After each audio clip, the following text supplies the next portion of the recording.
We are joined by a good friend of ours, Congressman Chip Roy of Texas, the 21st Congressional District. He's been someone we got to know in Washington, D.C. even long before he was a congressman as chief of staff to Senator Ted Cruz, staff director for Senator John Cornyn. It's people we've been working with a long time at the ACLJ. But Congressman Chip Roy is a leading voice, a conservative voice in the country, and it's great to have him on the broadcast today. Congressman, I want to jump right into it because you talk about the idea in your tweet this morning that if you're going to vote for more appropriations to assist Ukraine, which appears that there's bipartisan support for now to do, that we've got to unleash and open American oil and gas, the ANWR, the pipelines, the regs, offshore, federal lands, put it all together, or else you say it's a fail. Tell people about that. Well, thanks for having me on, first of all, and great to be on the show. But the thing that we're dealing with here, and right now, let me be clear to listeners, we've got a $32 billion package brewing in Washington right now. Money to go to dollars for lethal assistance for Ukraine, but also Ukrainian humanitarian assistance, but also a whole bunch of COVID money for continuation of COVID vaccine pushing by the administration and therapeutics, all going right into the pockets of Pfizer.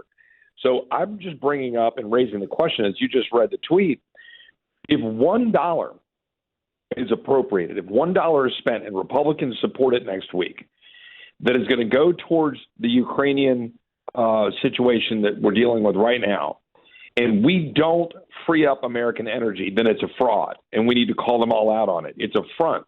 And they're going to go down and they're going to say, no, Green New Deal is our solution for energy independence. That will not solve a thing. And it will leave America behind. It will empower our enemies, and it will drive up the cost of energy in this country. But I'm telling you, the left doesn't care. The radical left actually wants to use this war to advance their radical Green New Deal. That's what's motivating them. Right? They're out there wrapping themselves in the flag of Ukraine. But I'm telling you, what they really want is they want to be able to use this for an overall world order about how to reset the energy landscape. And that means shutting down American energy and being reliant on China and Russia. That's the real fight. Congressman, this is Jay. I mean, the idea that we are still importing oil from Russia today and that we had the shutdown of the pipeline in the United States by the Biden administration as soon as they got into office, which would have provided it. We were an oil exporter, and now we are dependent upon Russia for our energy. I mean, this to me is just absurd. And, of course, Joe Biden has not put any sanctions on Russia's energy sector right now.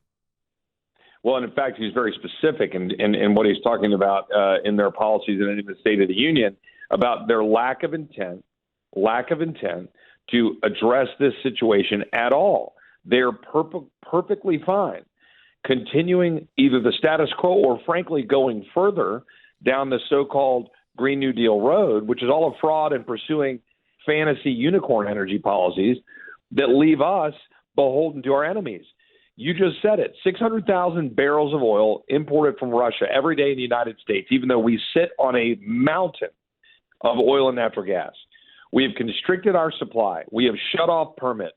We have closed down ANWR. We have shut down the Keystone Pipeline. We have restricted other pipelines. We have FERC going down and saying we can't push out liquefied natural gas and limiting what we're able to push out to the world. This is all happening in real time, and yet we're all sitting around talking about what we need to do to send more aid to Ukraine. The very first thing we need to do right now is free up American energy, or I don't want to hear about any of it. Well, this, Congressman Roy, I think this resonates with all of our listeners right now. But I think what you said, to step back, that bigger picture here, which is that they're utilizing this world crisis, which everyone acknowledges is horrendous what the Russians are doing to the Ukrainians. Okay, we all acknowledge that. We also acknowledge that there's wide support that there shouldn't be U.S. boots on the ground, but that we can deliver aid, but that we are, in a sense, allowing the left to punish Americans. I mean, they wouldn't use that word. We would. Punish Americans at the pump and with natural gas as well, so that we ultimately, I just want you to say it one more time for you, we buy in to that, or we're beaten down into buying into this Green New Deal idea. And that's exactly right. And look, I want to be clear. I voted for the resolution yesterday with my colleagues about our contempt for Putin, about the fact that we stand with the people of Ukraine. Like, I took a trip to Ukraine with my former boss, as you guys alluded to before, Senator Cruz. We went to Kiev in 2014. We went to Estonia and met with the president in 2014. We went to Warsaw. We went to Poland in 2014. And I met with these folks, and these are folks who have a hunger for freedom there on the eastern side of Europe because they've seen the totalitarian state of the Soviet Union. These people understand freedom better than most Americans. I'm just going to be blunt about it.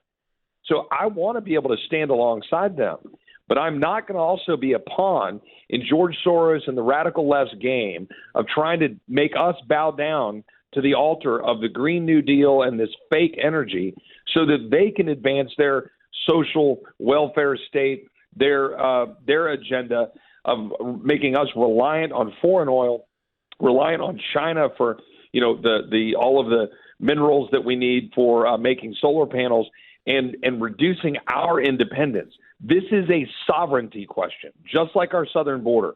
Democrats don't care about it. They don't care about American exceptionalism. They want a new world order. That's what they're trying to do, and we got to stop it.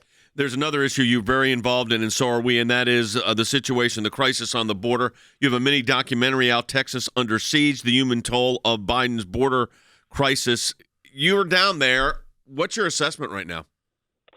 Well, that documentary is from a trip that I took with Senator Cruz in the fall, and we got that out there explaining exactly what we did, meeting with ranchers, going down to Laredo and Webb County, Texas, going down to the valley, down to McAllen. Then just last week, I led a group of 4 other congressmen, so 5 total, and 5 Texas state legislature members to go down and meet with folks in Del Rio. And we went down and we're down the river, right, where the alleged whipping incident occurred, which was a lie, a purposeful lie, by Jen Psaki, the president, all the way down, including Alejandro Mayorkas. And they are punishing Border Patrol. They are minimizing their ability to do their job. They are claiming asylum is the a green light for the world to come to the United States. But in fact, 90% plus of the people claiming asylum have no basis under our law to claim asylum. They're coming here looking for a job. And God bless them for it. We are people of faith. As a Christian, I want to help people. I want to make sure that people can thrive. And I begrudge no one seeking prosperity. But I do begrudge people like the Secretary of Homeland Security leaving our border wide open, empowering cartels, allowing fentanyl to pour into our communities. In Del Rio, Texas right now, 1,000 people a day are coming across our border. In Del Rio, Texas, in that sector, 26 migrants died in the Rio Grande River since October 1 when all the cameras left after when the Haitians were in the river.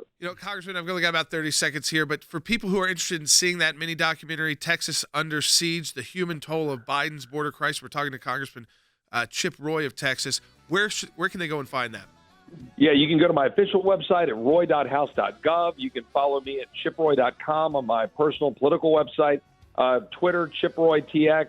Or Rep Chip Roy if you want the official account. God bless you all. Thanks for having me on. Thanks, Chip. We appreciate it. Thanks, Congressman. And again, folks, I encourage you to check that out. Texas Under Siege, the Every human one of toll. these issues, the ACLJ is front and center on.